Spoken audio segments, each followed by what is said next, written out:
내 이름은 여포. 사람들은 나를 배신자라 부른다. 그러나 정작 배신당한 쪽은 나였다. 상관을 죽이고 의아버지마저 찌른 사내. 적토마를 타고 삼국시대 최강의 무장으로 불렸으며 오늘날엔 로맨티스트로까지 재조명되는 인물. 정사 주성 및 연희의 기록을 함께 들여다보며 과연 여포는 어떤 인물이었는지 그의 진짜 일대기를 파헤쳐보겠습니다. 삼국지 여포전에 따르면 병주 5원군 9원년에서 건장한 사내아이가 태어났습니다. 그가 바로 여포, 자는 봉선. 병주 5원군은 지금의 중국 내몽골 자치구 바오터우 지역이죠. 이 지역은 오한족과 선비족 등 북방 유목민족과 인접해 있었기 때문에 여포가 이민족 출신이었을 가능성을 제기하는 의견도 존재합니다. 하지만 정사에는 여포의 혈통이나 출신 배경에 대해 적혀 있는 것은 없으며 호인 혹은 오랑캐 같은 표현이 단 한 차례도 등장하지 않습니다. 이민족이라는 편견 없이 그는 하나의 인물로 평가받은 것을 보면 이민족은 아닌 것으로 추정되죠. 확실한 것은 여포는 어릴 적부터 기마와 활쏘기에 능했다는 점입니다. 삼국지 원문에서는 이렇게 표현하고 있습니다. 여포는 용맹하고 활쏘기를 잘해 비장이라 불렸다. 여기서 비장이란 단순한 별명이 아닙니다. 이는 한나라의 명장 이광을 가리키는 칭호로 하늘을 나는 장군이라는 뜻을 지니고 있습니다. 즉 여포는 당대에서도 최고 수준의 무장으로 인정받았던 셈입니다. 나는 내 힘을 증명하고 싶었다. 결국 병주자사 정원, 그 사람의 눈에 들었지. 그는 내게 기병대를 맡겼고 그때부터 나는 전장을 만류해서 누비기 시작했다. 실제로 여포는 이 시기 정원의 휘하에서 기도위라는 직책을 맡게 됩니다. 이는 아주 높은 관직은 아니었지만 기병부대를 지휘하는 실무 지휘관으로 실전 경험을 쌓을 수 있는 중요한 자리였습니다. 정원이 병주 지역의 마적들을 토벌한 기록이 있는 만큼 여포 역시 마적들을 토벌하며 군공을 세웠을 가능성은 충분하지만 정사에서는 그가 어떤 전과를 올렸는지는 구체적으로 전하지 않고 있습니다. 그리고 삼국지 연희에서는 정원이 여포를 양자로 삼았다고 묘사되지만 정사에는 양자라는 표현은 전혀 등장하지 않죠. 다만 그가 정원에게 많은 신임을 받았던 인물임은 분명해 보입니다. 나는 병주의 촌놈이었지만 정원 장군이 나를 데리고 낙양으로 올라갔다. 처음 본 낙양은 내게 말 그대로 별천지였다. 화려한 궁궐, 반짝이는 갑옷, 무엇보다 아름다운 여인들. 이 넓은 세상 속에서 나도 뭔가 될 수 있겠다는 욕망에 고개를 들었다. 이건 기회다. 189년 황제의 외삼촌 하진은 환관 세력을 제거하고 권력을 잡기 위해 정원과 동탁 등 외부 무장들을 낙양으로 불렀습니다. 하지만 하진은 정원과 동탁이 도착하기도 전에 십상시에 의해 암살당하고 말죠. 하진의 부하였던 원소는 이를 빌미로 환관들을 학살하며 궁정을 장악했고 뒤이어 도착한 동탁은 황제의 친위 세력과 소재를 사실상 인질로 잡고 조정을 장악하기 시작합니다. 조정을 장악하는 과정에서 정원과 권력 다툼을 하였고 동탁은 정원을 죽이기 위해 여포를 이용하죠. 동탁이 내게 근사한 말 한마리를 보냈다. 하루에 1000리를 달리고 달릴수록 붉은 땀을 흘린다는 괴물 같은 말. 그 순간 나는 바로 알아챘다. 나에게 원하는 것이 있다는 걸. 그리고 나는 정원의 목을 베었다. 삼국지 여포전에는 단 한 문장으로 이 사건이 정리되어 있습니다. 여포는 말을 받고 정원의 머리를 베어 동탁에게 나아갔다.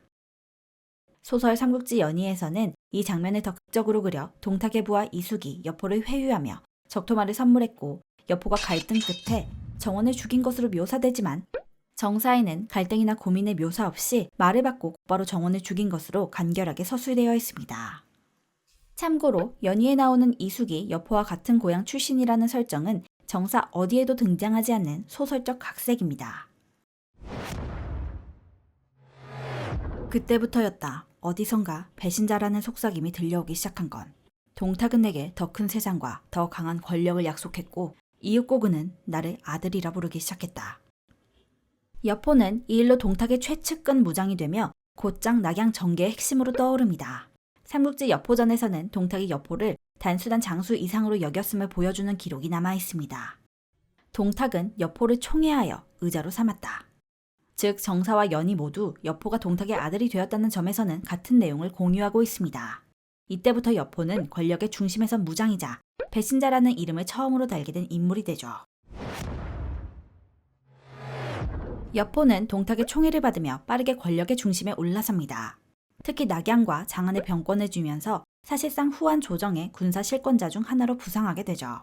삼국지 연희에서는 이 시기의 여포를 칼을 휘두르며 사람의 목을 베기를 즐기는 전장의 괴물로 그립니다.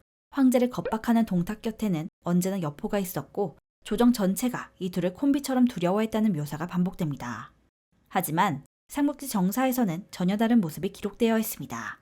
여포가 동탁과 함께 민간에 피해를 끼쳤다거나 권력형 악행에 가담했다는 기록은 없습니다. 그는 단지 이과 곽사와 함께 동탁 휘하의 장수 중 한 명으로 이름이 언급될 뿐이죠. 지방에서 이름난 영웅들이 낙양으로 몰려오기 시작했다. 원소, 조조, 손견, 원술. 그들은 반동탁 연합을 꾸리고 동탁을 노렸지만 전장에서 그들이 가장 두려워한 것은 동탁이 아닌 나 여포였다. 삼국지 연희 속 여포는 이 시기 말 그대로 무력의 화신처럼 묘사됩니다. 유비, 관우, 장비 삼형제와 1대3의 대결을 벌이는 장면은 지금도 여포의 전설을 대표하는 상징적 장면으로 회자되죠. 하지만 이는 어디까지나 소설적 과장이 가미된 영웅담일 뿐입니다. 삼국지 정사 본문에서는 여포가 반동탁 연합군과 맞붙었다는 구체적인 기록조차 존재하지 않습니다. 그는 동탁의 측근이었고 병권을 쥐었지만 연합군과 직접 싸웠다는 정사 기록은 없죠. 흥미로운 기록은 정사주석 영웅기에서 찾아볼 수 있습니다. 이 사서에 따르면 반동탁 연합군 중 송견이 양인성까지 진군하자 동탁은 보병과 기병 5,000명을 파견했고 그중 기병대를 여포가 직접 지휘하게 됩니다. 여포는 성을 급습하려 했지만 당시 병사들과 말들이 지쳐 기습에 실패하였고 병사들은 갑옷과 무기를 버리고 패주했다고 전해집니다. 이 기록에 따르면 여포는 그리 뛰어난 지휘관은 아닌 것으로 표현하죠. 물론 영웅기는 정사 본문은 아니지만 당대 사람들의 평가와 전승을 반영한 사료로 여포의 실제 전투 이미지와 소설적 영웅상 사이의 괴리를 보여주는 사례라 할 수 있습니다. 반동탁 연합군이 낙양 근처까지 진격하자 동탁은 수도를 포기하고 장안으로의 이주를 강행합니다. 이때 삼국지 정사에는 여포가 동탁과 함께 군사명령을 내리며 중역을 맡았던 것으로 보이며 연희에서는 무덤 도굴까지 여포가 함께한 장면이 등장합니다. 정사에서는 도굴 관련 직접적인 묘사는 없지만 동탁의 최측근으로서 여포 역시 주요 실행자였을 가능성은 크죠. 언제부턴가 동탁의 눈빛이 달라졌다. 그 시녀 때문인가? 그놈은 날 아들이라 불렀지만 나에게 창을 던졌다. 세상에 아들에게 창을 던지는 아버지가 있단 말인가? 여포와 동탁 사이의 균열은 언제부터 시작되었을까요? 정사주석 헌재기 거주에는 다음과 같은 흥미로운 기록이 남아 있습니다. 여포는 동탁과 틈이 생겼는데 시녀와 사사로운 관계를 맺어 총애를 잃었기 때문이다. 즉 여포는 동탁이 아끼던 시녀와 관계를 맺었고 이로 인해 동탁의 신뢰를 잃고 의심받기 시작한 것입니다. 삼국지 연희에는 이 짧은 기록을 바탕으로 초선이라는 가상의 인물을 창조해냅니다. 초선은 왕윤의 양녀로 등장해 여포에게 바쳐졌다가 곧바로 동탁에게도 바쳐지며 두 남자 사이의 갈등을 유발합니다. 그녀의 눈물은 여포의 가슴에 불을 지폈고 결국 여포는 동탁을 배신하기로 결심하죠. 또한 정사에는 여포가 동탁 앞에서 실수를 하여 동탁이 분노해 창을 던졌다는 일화도 전해집니다. 이 장면은 삼국지 연희에서 방천화극을 던지는 장면으로 극적으로 각색되었죠. 시녀 스캔들이라는 단 한 줄의 기록은 이처럼 연희에서 감정적 배신의 원인으로 극대화되며 여포를 로맨티스트이자 비극적 인물로 재해석하는 기반이 되었습니다. 하지만 실제로 여포는 이미 결혼한 상태였으며 딸도 있었던 것으로 알려져 있습니다. 연희에서도 초선을 첩으로 맞이하려 했다는 설정이 나오고 정사에서도 여포는 여색을 즐겼던 인물로 그려지죠. 왕윤이 내게 다가왔다.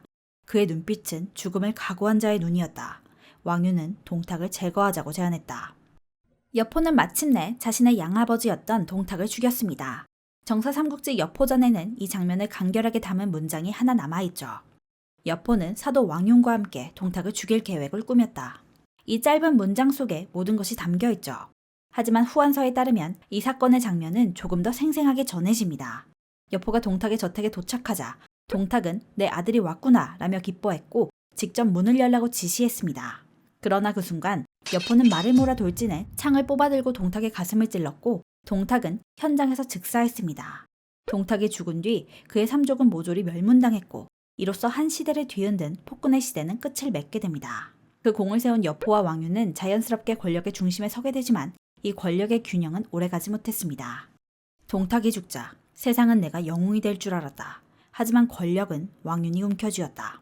자기를 달라 했지만 거절당했고 동탁의 재산을 나눌 때도 내 몫은 초라했다. 동탁이 제거된 이후 권력은 자연스레 여포와 왕윤에게로 향했습니다. 하지만 이 권력의 공조는 오래가지 못했죠. 자치통감에 따르면 여포는 동탁을 죽인 공로로 자귀를 요구했지만 거절당했고 동탁의 재산을 나누는 과정에서도 불만을 품게 됩니다. 한편 장안 외곽에서는 동탁의 예부와 이각과 각사가 군사를 이끌고 대기하고 있었습니다. 이들은 왕윤에게 항복을 청했지만 왕윤은 그들의 죄를 묻겠다며 단호히 거절했죠. 이에 분노한 이각과 각사는 반란을 일으켜 장안을 공격합니다. 당시 장안의 방어를 책임지고 있던 인물은 바로 여포. 하지만 왕윤은 여전히 그를 완전히 신뢰하지 않았기에 여포에게 충분한 병력이나 권한을 부여하지 않았습니다. 삼국지 여포전에는 다음과 같은 구절이 있죠. 왕윤은 여포에게 병권을 전적으로 맡기지 않았다. 결국 여포는 제대로 된 방어를 펼치지 못했고 장안은 이각과 각사에게 함락당하고 말았습니다. 혼란 속에서 여포는 장안을 빠져나오게 되지만 그 길목에서 곽사와 다시 마주치게 되죠. 삼국지 곽사전에 따르면 곽사는 장안 점령 직후 여포에게 재결합을 제안했으나 여포는 이를 거절했고 오히려 곽사를 죽이려 시도했다고 합니다. 결국 여포는 곽사를 제거하는 데 실패하였고 힘을 잃은 채 떠돌이 신세가 되고 맙니다. 하루아침에 도망자가 되었고 생각 끝에 원수를 찾아가기로 결심했다. 생각해보면 나는 원씨 가문의 은인이 아닌가. 동탁을 죽인 후 장안에서 쫓기듯 떠나온 여포는 양자강 북쪽의 군벌 원술에게 몸을 의탁합니다. 하지만 원술에게 여포는 반가운 존재가 아니었죠. 과거 동탁이 원씨 일가를 학살할 당시 여포는 동탁의 최측근 장수였기 때문입니다. 직접 가담하진 않았더라도 동탁의 수족으로 여겨졌기에 원술은 여포를 경계했죠. 반면 여포는 정반대 생각을 갖고 있었습니다. 자신이 동탁을 제거했기에 오히려 원씨 가문의 은혜를 갚았다고 생각한 것입니다. 마침 원술도 수족처럼 부리던 손견이 사망하여 새로운 칼잡이가 필요했고 일단 여포를 받아주었으나 오래가지 못합니다. 영웅기와 자치통감에 따르면 여포는 원술 휘하에 있을 당시 교만하고 포악했으며 백성들의 약탈에 문제를 일으켰습니다. 결국 여포는 원술에게서도 버림받고 하북의 원소를 찾아가게 됩니다. 자치통감에 따르면 여포는 기주로 달아났고 원소는 그를 기도위로 임명해 흑산적을 치게 했다. 원소는 여포를 기도위로 삼고 흑산적의 우두머리 장현을 치게 했습니다. 조만전에 따르면 여포는 섬령, 위월 등과 함께 정예병을 이끌고 상산국에서 장현을 격파합니다. 당시 사람들은 사람 중엔 여포, 말 중엔 적토라며 여포와 그의 명마를 칭송했습니다. 그러나 승리에 도취한 여포는 오히려 오만해졌죠.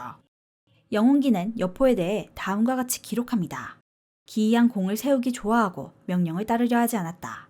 그는 다른 장수들을 무시했고 관직도 하찮게 여겼습니다. 이런 태도에 위협을 느낀 원소는 여포를 영살의 교위로 삼아 낙양으로 보낸다고 속이고 암살을 시도합니다. 하지만 여포는 눈치를 챘고 병사들이 장막을 습격했을 때 거짓으로 징을 연주하여 시간을 끌며 탈출에 성공하죠. 이후 하나의 장양으로 달아났는데 이때 원소의 병사들은 여포가 무서워 손에 대지 못했다고 하죠. 여포는 잠시 장양의 보호를 받으며 있었으나 그 당시 이것과 각사가 여포에게 현상금까지 걸며 수배령을 내렸고 여포는 불안하여 다른 사람을 찾아 떠납니다. 진궁이 날 찾아왔다. 그리고는 내 귀에 대고 속삭였다. 서주가 당신을 기다리고 있습니다. 그 말에 내 가슴이 뛰기 시작했다. 한편 이 당시 조조는 연주를 근거지로 삼아 세력을 키우고 있었는데 갑자기 조조의 아버지 조승이 서주에서 죽었다는 소식을 전해 듣게 됩니다. 분노한 조조는 서주를 총공격하죠. 자치통감과 후원서회 등에 따르면 조조는 부친 조승이 서주의 도적에게 살해당한 사건을 구실삼아 서주 백성들을 대대적으로 학살합니다. 수십만 명에 달하는 백성들이 죽임을 당했고 들판마다 시체가 널려 있었다는 기록이 전해지죠. 이 소식은 조조 휘하의 내부에서도 그 잔혹함에 반감을 품는 이들이 하나둘 생겨났습니다. 그중 대표적인 인물이 바로 진궁. 진궁은 조조의 야망과 폭정을 간파하고 마음을 돌리죠. 이때 진궁이 주목한 인물이 바로 여포였습니다. 그가 가진 무력만큼은 조조에게 위협이 될 수 있다고 판단한 것이죠. 진궁은 조심스럽게 여포에게 접근합니다. 정치적 계산에 능한 장막 또한 이에 동조하면서 여포는 다시 한번 무대 위로 불려 올라오게 됩니다. 진궁은 조조의 악명을 온 세상에 알렸고 장막은 여포에게 거점을 마련해 주었으며 여포는 이제 칼을 들 이유와 명분을 갖게 되죠. 연주를 거의 다 차지했는데 하필 메뚜기 떼가? 장막과 진궁은 연주의 공백을 기회로 삼아 여포를 앞세워 조조의 본거지를 기습했죠. 순식간에 연주 대부분을 차지했으나 조조의 참모 순욱은 결코 호락호락한 인물이 아니었습니다. 그는 연주의 방어를 책임지며 성문을 굳게 닫고 농성에 들어갔고 여포의 군대는 이를 돌파하지 못한 채 지루한 대치를 이어가야 했습니다. 설상가상으로 메뚜기 떼의 등장으로 식량이 없자 병사들이 굶주리고 말들이 떼죽음을 당할 정도였다고 합니다. 장기전에 필요한 식량은 바닥났고 여포는 점점 불리해졌죠. 결국 조조가 급히 회군해 연주를 수복하기 시작하자 여포는 큰 타격을 입습니다. 이때까지 그를 도왔던 장막은 조조에게 포로로 잡혀 처형되고 진궁 역시 여포와의 연합에서 이탈하죠. 의지할 세력을 잃은 여포는 유비를 찾아가 몸을 의탁하게 되고 두 영웅의 운명은 이때부터 미묘하게 얽히기 시작합니다. 관우랑 장비가 날 너무 째려보는데. 당시 유비는 서주자사 도겸의 유언과 백성들의 지지에 따라 서주를 임시로 다스리고 있었고 소패에 주둔하며 혼란스러워진 지역을 수습하는 중이었습니다. 삼국지 여포전에는 이렇게 기록되어 있죠. 여포는 유비에게 달아났고 유비는 그와 함께 소패에 주둔하였다. 영웅기에 따르면 여포는 유비를 만나 이렇게 말합니다. 나는 경과 더불어 같은 변경 땅 사람이요. 나는 동탁을 주살하고자 한 것인데 내가 동탁을 죽이고 동쪽으로 나오니 모두 나를 죽이려고 했소. 이 말을 들은 유비는 여포를 받아들입니다. 하지만 이것은 단순한 우정이나 의리에서 비롯된 것이 아니었죠. 조조의 눈치를 보면서도 자신의 세력을 키우고 싶었던 유비에게 천하 제일의 무장이라 불리는 여포는 분명 매력적인 카드였습니다. 결국 유비는 여포를 소패에 함께 머물게 하고 일정 병력까지 내어주며 공동 주둔하게 됩니다. 여포는 소패에 머물면서도 마치 자기가 주인인 듯 행동했죠. 유비의 처소를 제 집처럼 드나들며 군사들의 훈련이나 명령권에도 간섭하기 시작합니다. 게다가 조조는 이 상황을 예의주시하고 있었고 여포가 유비를 배신하기만 하면 곧바로 공격할 준비를 하고 있었습니다. 유비 역시 이를 알고 있었기에 겉으로는 여포를 받아들였지만 속으론 결코 그를 믿지 않았죠. 삼국지 연의에서는 유비가 원수를 공격하기 위해 서주를 장비에게 맡기고 떠나는데 이때 장비는 평소처럼 술에 취해 방비를 게을리했습니다. 이 과정에서 여포의 사돈인 조표를 매질하였고 조표는 이 일을 여포에게 일러 여포는 이 틈에 순식간에 서주를 차지한다고 전해지죠. 하지만 이 이야기는 삼국지 연의에서의 창작입니다. 정사 삼국지는 훨씬 간결하고 냉정하게 서술합니다. 유비는 조조가 자신을 칠까 염려해 병력을 이끌고 소패에 주둔하고 처자와 일부 병력을 합의에 남겼는데 여포가 합의를 기습해 유비의 처자와 병사들을 사로잡았다. 즉 조조의 공격을 우려해 소패로 이동한 유비의 빈집을 노리고 여포가 합의를 기습한 것이었죠. 이로써 서주는 여포의 수중에 들어가고 유비는 소패로 물러나 새로운 거점을 마련하게 됩니다. 원술, 날 그토록 싫어하더니 이렇게 나를 인정하는군. 쌀 20만 곡이라니 나 여포의 이름값이 드디어 통하긴 하는군. 합의를 기습해 서주를 장악한 여포는 본격적으로 권력 강화를 도모합니다. 과거에 악연이었던 원술에게 도움을 요청하는데 놀랍게도 원술은 매우 긍정적인 답장을 보냅니다. 영웅기에 인용된 이 편지에는 여포의 공을 다음과 같이 3가지로 정리하며 찬양하고 있습니다. 동탁을 죽여주어 고맙고 조조를 공격해서 자신의 체면을 살려주었으며 최근 유비가 나를 공격했는데 유비를 격파해 주었으니 감사하다. 원술은 고맙다며 쌀 20만 곡을 여포에게 보내주기로 하죠. 이 극진한 답장을 받은 여포는 대단히 기뻐하며 합의로 들어가 서주 자사로서의 권위를 본격적으로 행사하기 시작합니다. 이 시기 여포는 자신의 입지를 더욱 굳히기 위해 인재 영입에 나섰는데 그 대상 중 하나가 바로 손책 휘하의 장괭이었습니다. 삼국지 장괭전 주석 5서에 따르면 여포는 조정에 장괭을 청거하며 자신의 부하로 부르려 했으나 장괭은 여포를 경멸하고 있어 손책이 나서 직접 편지를 써 장괭을 보호해 주었죠. 아, 원술도 도와줘야 하고 유비도 도와줘야 해. 좋은 방법이 없나? 삼국지 여포전 주석 영웅기에는 여포가 원술과의 관계를 끊고 유비와 손을 잡고 기력을 막았다고 기록되어 있습니다. 이 당시 기령이 이끄는 원술군은 유비를 공격하기 위해 도착한 상황이었고 유비는 전력상 열세였기에 큰 위기에 처해 있었죠. 하지만 뜻밖에도 여포가 이 둘 사이에 나섭니다. 그는 양쪽 장수를 불러 모아 연회를 열고 이렇게 말하죠. 나는 싸움을 좋아하지 않소. 싸움을 막는 것을 좋아할 뿐이오. 적이 세운 극에 작은 끝을 내가 활로 쏘아 맞히면 이 싸움은 없던 일로 하고 양군은 물러갑시다. 기령과 유비 진영 모두 이를 어이없다는 듯 바라보았지만 여포는 주저하지 않고 활시위를 당겼고 그 화살은 극의 쇠촉 끝 딱 한 점만을 정확히 꿰뚫었습니다. 여포는 말을 이어갔죠. 이 활 한 발이 하늘의 뜻이오. 무력을 거두고 다시는 이런 일이 없도록 합시다. 결국 기령은 퇴각하고 유비도 싸움을 멈추었습니다.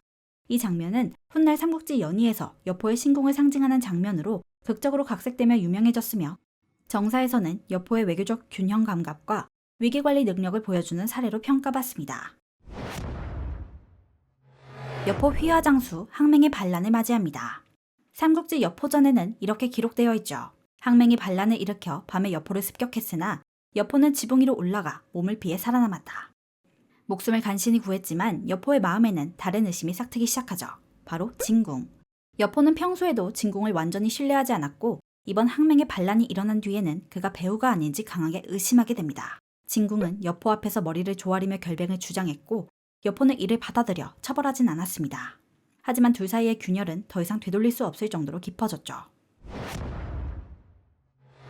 여포가 서주를 장악하고 합의성에 머물던 시기 그의 휘하에는 뛰어난 무장 고순이 있었습니다. 삼국지 고순전 주석 영웅기에 따르면 고순은 항상 정예병 700명을 거느렸고 함진영이라 불렸다. 이 부대는 돌파력과 기동성을 갖춘 강군으로 한번 돌진하면 적진을 꿰뚫는 무력으로 명성을 떨쳤습니다. 고순은 군율에 매우 엄격했고 약탈을 금지하며 군 기강을 중시하던 강직한 지휘관이었습니다. 하지만 문제는 여포. 여포는 고순의 정예병력을 고순의 허락 없이 운용하거나 심지어 다른 장수들에게 분산 배치하기도 했습니다. 이는 고순처럼 군 기강과 지휘체계를 중시하던 자에게는 모욕과도 같은 일이었고 겉으로는 충성을 유지했지만 내심 불만이 깊어졌죠. 내 부하의 아내이며 내 아내이기도 한 거지 뭐. 여포는 천하의 이름을 떨친 무장이었지만 그의 방탕하고 오만한 성격은 끊임없이 문제를 일으켰습니다. 삼국지 여포전 주석에 따르면 성격이 교만하고 음탕하여 병사들을 아끼지 않았고 장수가 사소한 잘못을 저질러도 죽였으며 자주 부하의 아내를 빼앗아 장수와 병사들의 마음이 떠났다. 이는 단순한 일회성 사건이 아니라 여포의 반복된 월권과 인륜을 저버리는 행동이었음을 보여주는 기록입니다. 서주를 장악한 여포는 강대한 세력을 가진 원술과 혼인 동맹을 추진합니다. 자신의 딸을 원술의 아들 원해에게 시집 보내려 했고 이미 딸을 출발시킨 상태였습니다. 그러자 진규, 진등부자가 나서서 결혼을 반대하게 되죠. 원술은 황제를 무시하고 스스로 황제를 칭하려 하는 야심가이며 그와의 혼인은 결국 조조를 비롯한 다른 세력의 공격 명분만 쥐어주는 셈이라고 말하자 여포는 그 말을 듣고 딸을 다시 데려옵니다. 뿐만 아니라 여포는 여기서 한 걸음 더 나아가 조조에게 원술의 사신을 붙잡아 보냅니다. 즉, 여포는 원술과 혼인을 추진하던 입장에서 급격히 태도를 바꾸어 조조 진영과 손을 잡으려는 움직임을 보인 것이죠. 이 행동은 조조로부터 잠시나마 신뢰를 얻는 데 성공했지만 동시에 원술과는 완전히 등을 돌리는 결과를 낳습니다. 이 소식에 원술은 분노하게 되고 즉시 군대를 보내 여포를 공격하죠. 이때 여포는 크게 불안해했지만 진규는 담담하게 나서서 한섬과 양봉을 설득시켜 회유하게 만듭니다. 한섬과 양봉은 원술의 명령을 따르는 척하면서 배신하였고 이때 여포가 기습 공격하여 원술의 군사를 크게 이겼죠. 이후 여포는 서주 자사라 자칭하며 서주의 실질적인 지배자로 군림하게 되지만 행정과 군사 운영 대부분은 진규와 진등부자에게 맡기고 있었습니다. 삼국지 진등전에 따르면 여포는 정사를 알지 못하였고 진등에게 모든 정사를 위임하였다. 그러나 시간이 흐를수록 여포는 진씨부자의 영향력을 경계하기 시작합니다. 여포는 그들이 조조와 몰래 연락을 주고받는 것이 아닌지 의심하기 시작했고 이에 따라 점점 독단적으로 서주를 통치하려고 시도합니다. 하지만 여포는 정치적 식견이 부족했고 군사적으로도 전과 같은 날카로움을 보여주지 못했죠. 유비가 말을 훔쳤다고? 귀 큰 놈이 제일 믿을 수 없다. 선주전 주석 영웅기에 따르면 198년 봄 여포는 사례 한 해군에 사람을 보내 금을 가지고 가 말을 사오게 했습니다. 그런데 이 일행이 유비의 병사들에게 약탈을 당하는 사건이 벌어지죠. 이 일을 계기로 여포는 격분하며 고순과 장료를 보내 유비를 공격하게 됩니다. 이 전투에서 유비는 크게 패배하며 위기에 처하게 되는데 조조는 하우돈을 보내 유비를 구원하려 하지만 고순에게 오히려 패하고 말죠. 이는 여포 측의 전투력이 다시금 조조 진영을 위협하게 된 중요한 국면이었습니다. 그러자 조조는 직접 군을 이끌고 여포를 정벌하기 위해 출발하죠. 조조가 서주에 도착하자 지금까지 여포 밑에서 배신하기를 기다렸던 진등이 병사를 이끌고 조조군에 붙습니다. 진등은 본래 여포 휘하에 있었지만 내심 배신할 시기를 기다리고 있었죠. 그러자 여포는 진등의 동생들로 화친을 요청합니다. 그 당시 진등의 동생들은 합의성에 남아있었고 여포는 동생들을 살려줄 테니 돌아오라고 회유하죠.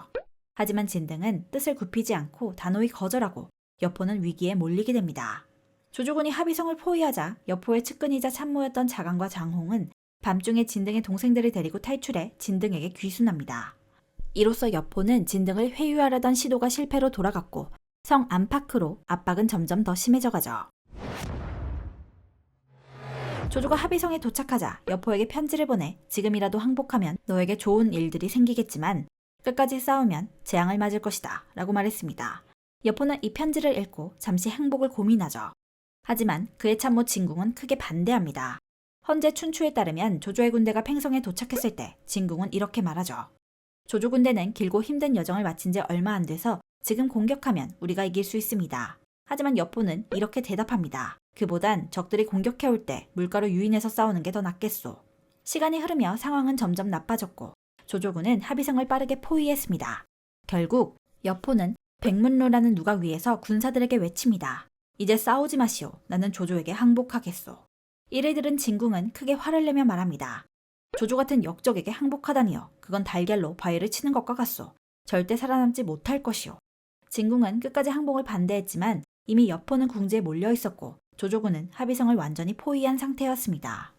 성 안에 물이 점점 차오르고 있다. 병사들이 동요하고 있으니 금주령을 내리고 기강을 잡아야 할 것 같다.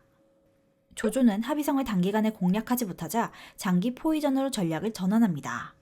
고조된 긴장 속에서 여포는 군 기강을 다잡기 위해 금주령을 내립니다. 그러나 후성이 말을 도둑 맞았다가 되찾은 것을 기념하기 위해 송원 위속과 함께 술파티를 준비하였고 여포에게도 술과 고기를 전해주었습니다. 여포는 그 술을 보자 분노하였고 후성과 송원 그리고 위속에게 곤장 50대 중벌이 내리게 되죠. 이 일로 세 사람은 크게 분노하고 여포를 배신할 계기를 모색합니다. 삼국지 여포전에는 다음과 같은 기록이 남아있습니다. 그들은 여포를 함께 결박하여 조조에게 나아갔다. 특히 위속은 여포의 친척이었음에도 불구하고 등을 돌렸습니다. 포박당한 여포는 부디 저를 살려주신다면 반드시 충성을 다하겠습니다. 이때 유비는 조조에게 다음과 같이 간언합니다. 여포는 사람 중에 여포요. 말 중에 적토마입니다. 누구도 길들일 수 없습니다. 명공, 그의 말을 믿지 마십시오. 조조는 유비의 말을 받아들였고 결국 여포의 목을 베도록 명합니다. 여포는 최후의 순간 귀 큰 놈이 제일 믿을 수 없는 놈이다 라는 말을 남기고 죽음을 맞이하죠. 이로써 천하 제일의 무장이라 불리던 여포는 비참한 최후를 맞았고 합의성 전투는 조조의 승리로 막을 내리게 됩니다.